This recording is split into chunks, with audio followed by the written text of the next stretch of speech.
Bien, chers Camerounais, bonsoir et bienvenue à cette euh, vidéo révélation numéro 5. Bien évidemment, nous venons de terminer dans la révélation numéro 4. Je vous disais donc les forces de l'individualisme, les forces de la loi et de l'espace et ont fissuré le commandement.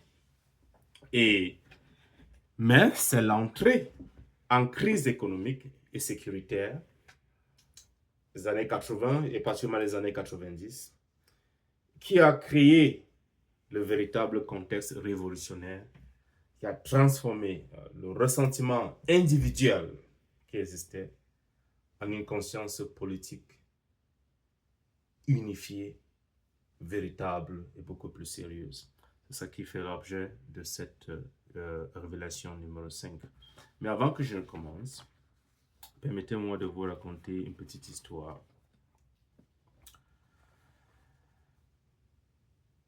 Et cela, le paysan arrive à la capitale et veut acheter un chameau. J'imagine qu'il a voyagé dans un pays sahélien pour transporter son eau. Il se rend à la première administration et un fonctionnaire lui demande: c'est pour l'eau? Vous devez payer la taxe sur l'usage de l'eau. Et cela paye. Il va acheter son chameau. Un autre fonctionnaire l'arrête: c'est pour le chameau? Vous devez payer la taxe sur le transport animé. Et cela paye. Exaspéré, il décide de ne pas acheter le chameau et rentre chez lui pour creuser un puits. 2 jours après, le chef des impôts sonne à sa porte. Monsieur Sola, vous devez payer la taxe sur le dépôt d'eau non déclaré. Et Sola en larmes: mais le puits est sec, mais le puits est sec, il n'y a pas d'eau. Le chef des impôts réplique: alors vous allez payer la taxe sur l'eau non trouvée.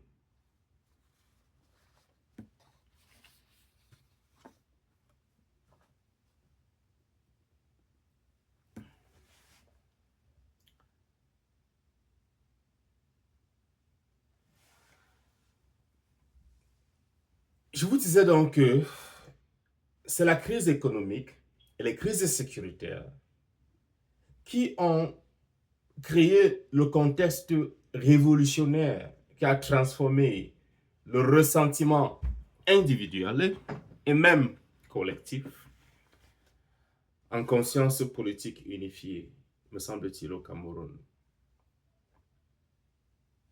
L'ère de la relative autonomie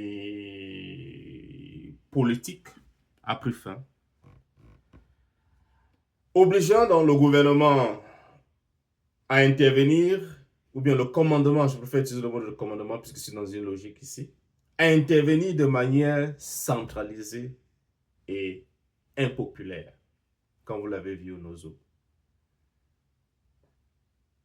Je répète, l'ère de la relative autonomie politique a pris fin, obligeant le commandement à intervenir de manière centralisée et impopulaire.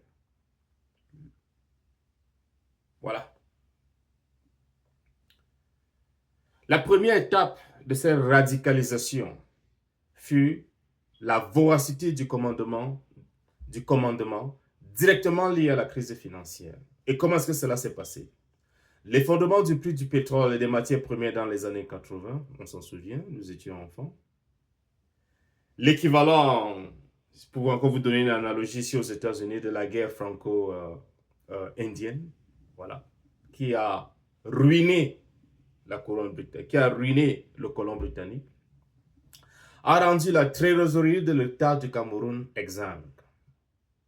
Le commandement est devenu vorace, cherchant à lever des recettes là où il ne l'avait jamais fait. Cette voracité s'est traduite par des séries d'actes révolutionnaires, il faut le dire, sous la forme de pression fiscale et réglementaire. Et cette pression fiscale et réglementaire a été ressentie comme une véritable injustice. Et je vais vous illustrer cela. l'augmentation et la mauvaise gestion des impôts, exacerbée par, on nous disait à l'époque, un déficit budgétaire projeté jusque même récemment à 631 milliards de francs CFA et des dépenses somptuaires, comme ça a été dit dans un rapport, ont étranglé l'économie. Ça, c'est la première chose. Donc, l'augmentation et la mauvaise gestion des impôts. On augmente les impôts, on gère les impôts, on exacerbe ce que vous avez vu, le déficit budgétaire et tous ces genres de choses. Deuxième chose, la généralisation de la corruption et des prélèvements arbitraires, comme vous vous souvenez, il y a à peine 3 ans, je crois, la taxe sur les transactions mobiles de 0,2%. Je crois que c'est 3 ans, c'est 2 ans ou 3 ans. Ouais, c'est ça. Qui ont touché directement les citoyens et les entreprises privées. Ces mesures ont été perçues comme des impôts imposés sans consentement, renforcement le sentiment anti-central, anti-Yaoundé. Donc, ce sont ces politiques de correction sévères qui, également, dans le cas, il faut encore faire une analogie, dans le cas de l'Amérique ici, nous rappellent the Intolerable Act des années 1774. Ce sont ces mesures intolérables qui ont fermé l'espace politique, suscitant une indignation généralisée. Vous vous souvenez. Et j'ai travaillé là-dessus avec certains journalistes camerounais. L'effet le plus profond et le plus durable de ces mesures impopulaires que je viens de signaler ici, la taxe, la corruption, l'augmentation des impôts et l'application des impôts à des domaines où ça n'avait jamais été fait. Donc, l'effet culminé de ces mesures impopulaires a été le forgement d'une conscience politique unifiée, capable de transcender les anciennes fractures, comme l'ennemi et les tribus. On y reviendra un tout petit peu. Ici, par exemple, aux États-Unis, les colonies américaines, elles ont cessé à un moment de se voir comme je suis virginien, je suis britannique. Parce que c'est ce qui se passait à la formation de cet État, de cette union. Et face aux mesures répressives et également à la taxation exagérée du colon britannique, ils se sont retrouvés une espèce de confédération dans un front uni. Ils ont développé dans ces consciences de ce qu'ils appartiennent à un même territoire et ils ont un même destin. Ils cessaient de se sentir virginiens ou bien citoyens britanniques comme ils le faisaient à l'époque. Ils sont devenus des citoyens américains. Mais ce qui est bizarre, c'est que c'est la même chose qui semble se passer au Cameroun. Au Cameroun, la gestion centralisée des crises a créé un sentiment d'injustice ressenti au-delà des divisions ethniques. Oui, dans ce pays, on continue toujours de parler, oh les écans, oh les ceci. J'aime toujours dire, plus un homme est développé, plus il va au-delà de cette identification absolue à sa tribu. Je donne encore un jeune homme me demandant un jour, je dis qu'il faut voir un peu l'évolution de la nature. Quand tu grandis, tu appartiens à une famille. Tu sors du cocon, tu appartiens à une école, à un quartier. Tu appartiens, je ne sais pas quoi, à une ville, Yaoundé. Tu appartiens à un pays, Cameroun. Tu appartiens à un continent. Tu appartiens voilà, à un continent, l'Afrique. Tu voyages maintenant, tu deviens un citoyen français, tu deviens un citoyen chanel. Ce qui se passe dans ce processus d'évolution, il faut le dire, de ta conscience, tu n'es plus tellement limité par ton identification simplement au Cameroun. Que tu le veuilles ou pas, tu te perds maintenant dans une espèce d'identification qui devient presque universelle. C'est ça la réalité. La nature semble t'imposer cela pour certains d'entre nous. Si tu parviens à t'imposer cela en faisant de ta propre volonté, tu es un homme qui se développe. Mais ce repli identitaire est tellement animal, tellement tribal, tellement, comment on appelle ça, relève de l'ordre du repli, du lion qui se replie ou bien de l'hyène qui se replie dans sa horde, simplement, qui est incapable de voir au-delà de sa horde. Ça reflète une certaine bassesse et ça vient avec beaucoup de limitations dans la vie. Bref, c'est un autre commentaire. Donc, je disais donc que la gestion centralisée des crises a créé un sentiment d'injustice ressenti au-delà des divisions ethniques. Les déclarations selon lesquelles, je cite, ça a été cité à la conférence d'hier, hein, ça a été cité, tous les secteurs de la société ressentent la même colère. Je cite, que la lutte doit être, j'espère, transpartisane. C'est une musique transidéologique, c'est pas moi, c'est ce que des gens ont dit. Prouve donc que les intellectuels, les jeunes et la société civile ont commencé à se voir non pas comme des membres des tribus opposées, mais comme des citoyens camerounais unis contre l'arbitraire du commandement.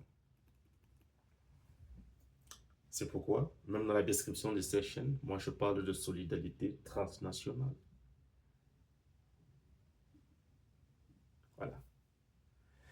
C'est cette nouvelle identité qui s'exprime dans une action politique organisée, comme vous le voyez, partout dans la diaspora.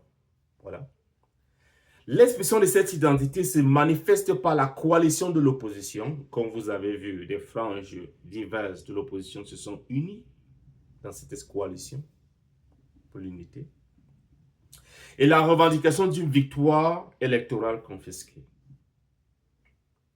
C'est l'équivalent du Congrès continental aux États-Unis de 774 en 775, où, parce que c'est vu comme une ultime tentative de pétitionner le roi Biya, et l'envoi d'une pétition à l'Union européenne ou à l'Union africaine est la preuve que le Cameroun est parvenu au point de rencontre idéologique du commandement justifié par le danger et l'effet de l'individualisme libéral qui exige le consentement et le respect de la conscience. Je répète, l'appel, comme ça a été fait hier en France, a poussé la lutte jusqu'au bout, un appel que j'ai aussi lancé depuis le début et que plein d'autres lancent. Et l'envoi d'une pétition à l'Union européenne et à l'Union africaine est la preuve que le Cameroun est parvenu à un point de rencontre entre l'idéologie du commandement, justifiée par le danger, tel que c'est vu à Yaoundé, et l'éveil d'un individualisme libéral. Je vous en prie, nous sommes communautaires, mais quand je parle ici d'un individualisme, parce que c'est l'individu camerounais qui ressent ça et qui est éveillé. À chaque beaucoup de Camerounais à niveau individuel commencent à être éveillés. C'est-à-dire qui exige que le consentement, qui exige le consentement et le respect de leur conscience.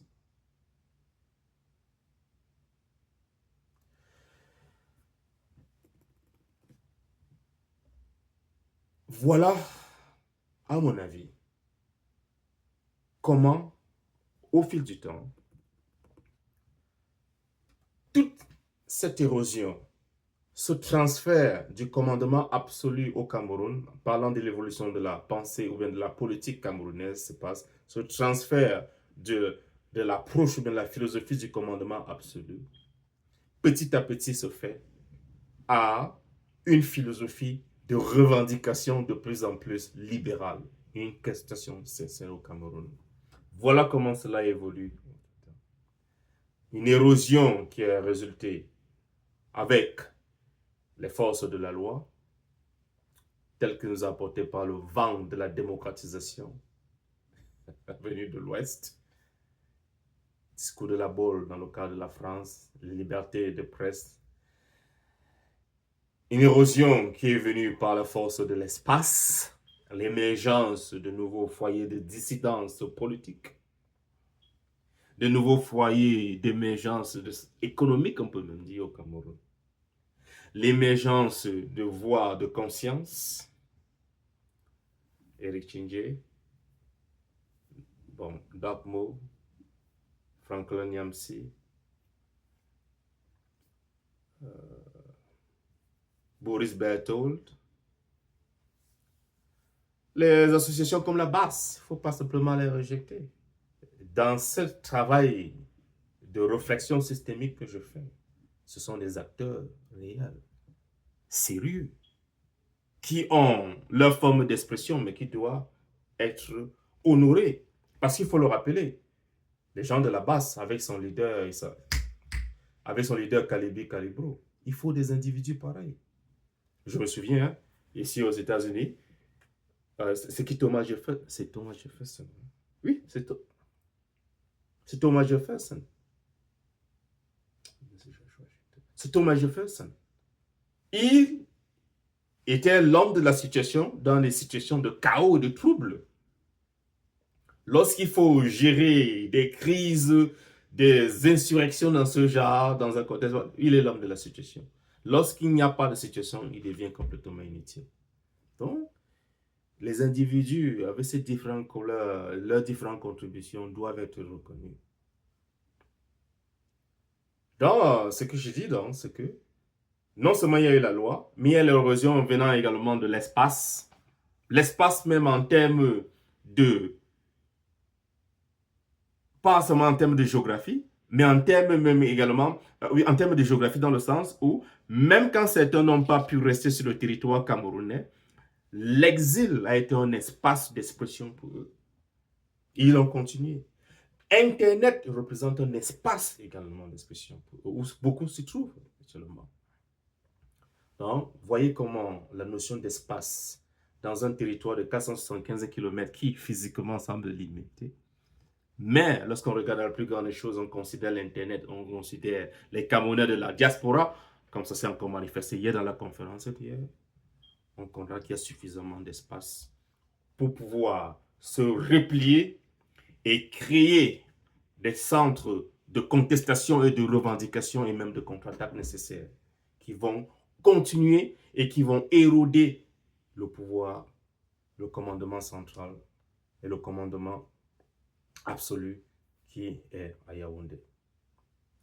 Donc, loi, espace, les voies de la conscience. Et j'ai transitionné là pour expliquer donc ce qui vient donc amplifier non seulement de tout cela également, ce sont les crises économiques et ce sont les crises sécuritaires qui créent encore même justement un contexte favorable à une plus grande révolution, la crise du Nozo.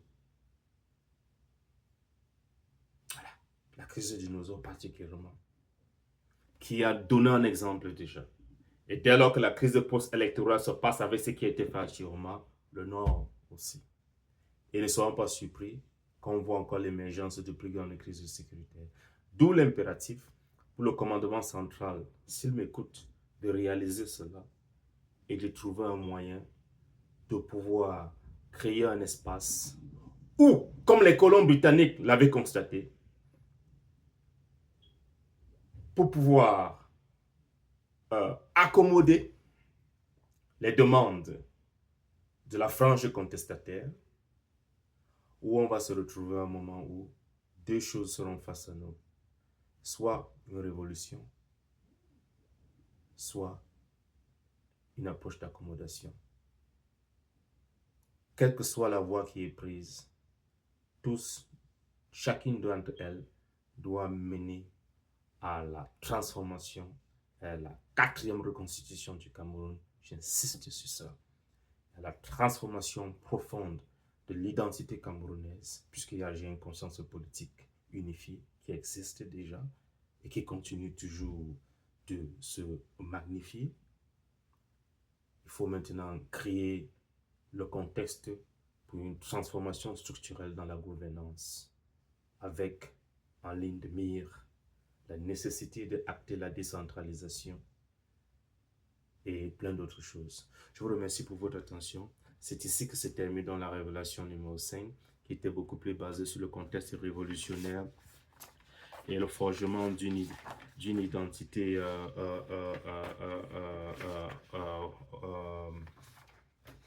d'une conscience unifiée. Dans la prochaine vidéo, puisque j'ai utilisé la conférence qui a été faite à Paris. Et puisque dans la conférence, certains intervenants ont mentionné l'Union européenne, moi-même je viens de les mentionner, je voudrais maintenant, dans la prochaine vidéo, essayer d'aborder la géopolitique et l'option de la rupture, révolution ou accommodation, comme je vous l'ai dit. Ça fera l'objet de notre prochaine vidéo. Je vous remercie, à tout à l'heure.